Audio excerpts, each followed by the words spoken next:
Hey, this is Rachel from the Life Facilitator, and I am doing a memory plan with me video using the Cocoa Daisy Acorn Lane kit, both the memory keeping kit, the pocket memory keeping kit, the traveler's notebook kit, and then some of the stickers from the memory keeping sticker kit.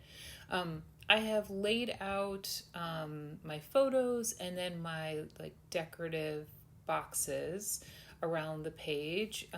And what I did this month was trim several of the papers and a couple of the pocket cards so that they are roughly the size of these boxes. And also I should mention this planner page is a template that I made in Pages, and it was pretty easy. All I did was make one box the size that I needed it to be, and then just repeated it throughout the page. So I've been looking for something that is super, super, super neutral. And so this was my way of getting that. So I will be probably for the rest of the year mixing in these really neutral layouts with my other memory planners that I have. And so one of the things I love about having this super neutral layout is I get to use date stamps.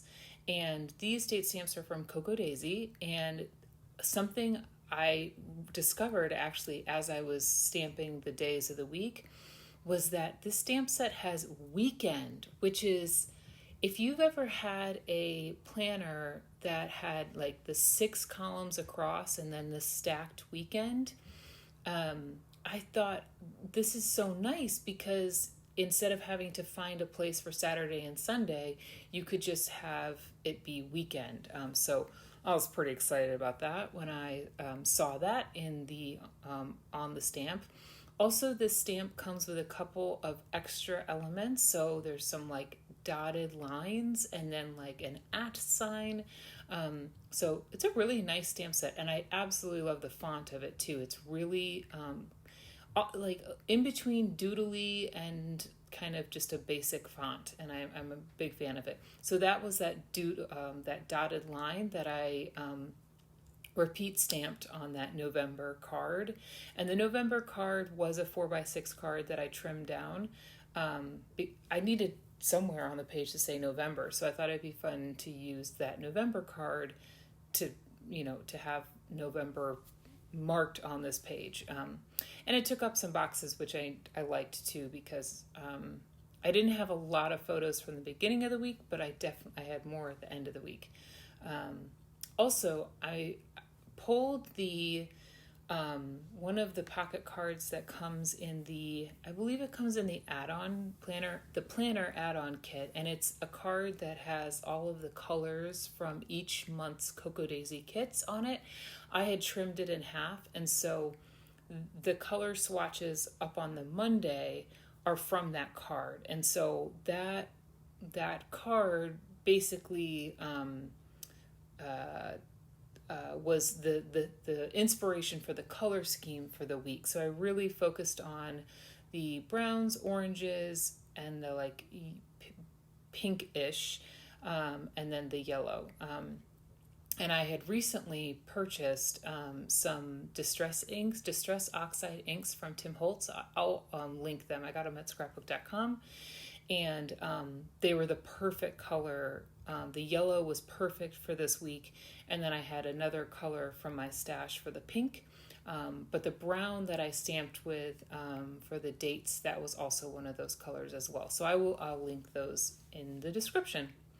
So I have all my photos, I've got my decorative boxes down, and now I'm working on the embellishment, and I'm embellishing some of the decorative boxes and then also the open white boxes as well. So today is Friday the 20th, and so I am pretty far into November with this kit. And I find that at this point in the month, when I'm wanting to use the monthly kits, I end up relying more on kind of the leftovers, right? I mean, that's obvious. You use it all month, and then you have what's left over. And so, because I was also focusing on the oranges and pinks and yellows, I found that I didn't have as many stickers in those colors left over because I had already used them. And so what I will end up relying on is actually stamps, which is that makes sense for me. I love stamps, and so I will end up pulling a couple of the stamps from the two memory keeping stamp sets, and here's me pulling them out.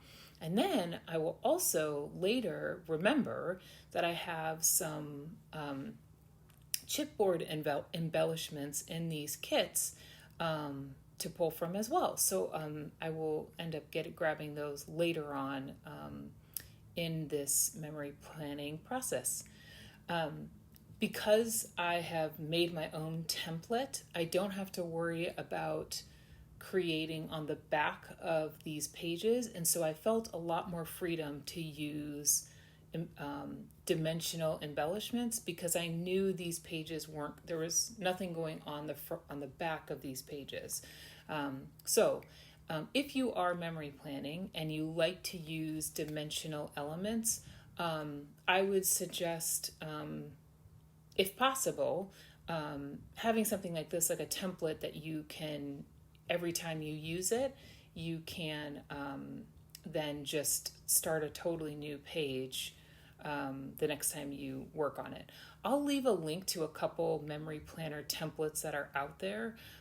Shannon Pages has one, Tracy Reed has one, and then Andrea from Retro Hip Mama has one as well.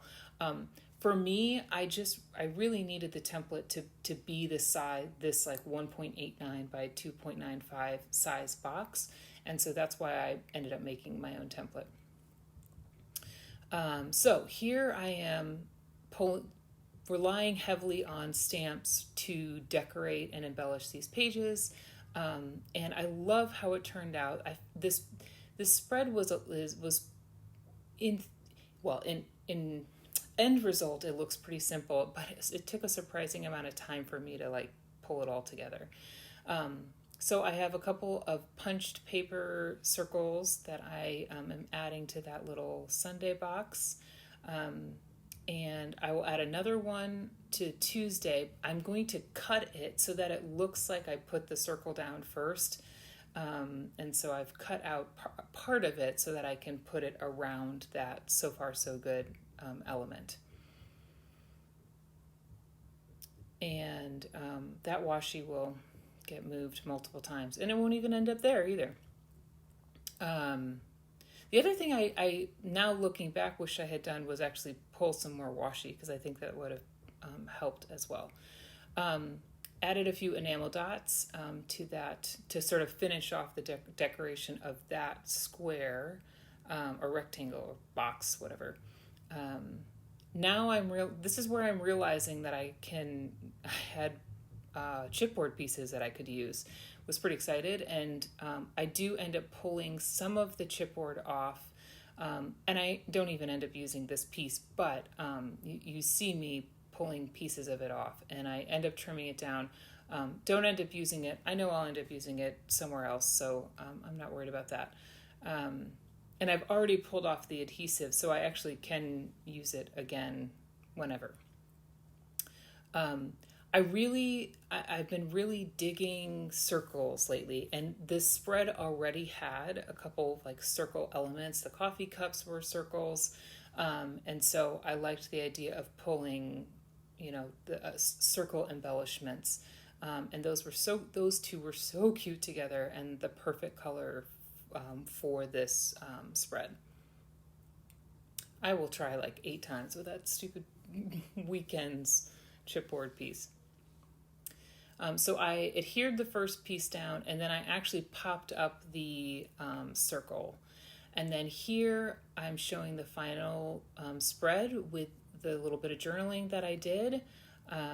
And I love how this turned out. I'm loving grid layouts right now. And yeah, thanks for watching. And I'll add one little thing to that label that I forgot to add to So thank you for watching this video, and if you have any questions, leave them below, and I look forward to chatting with you in my next video.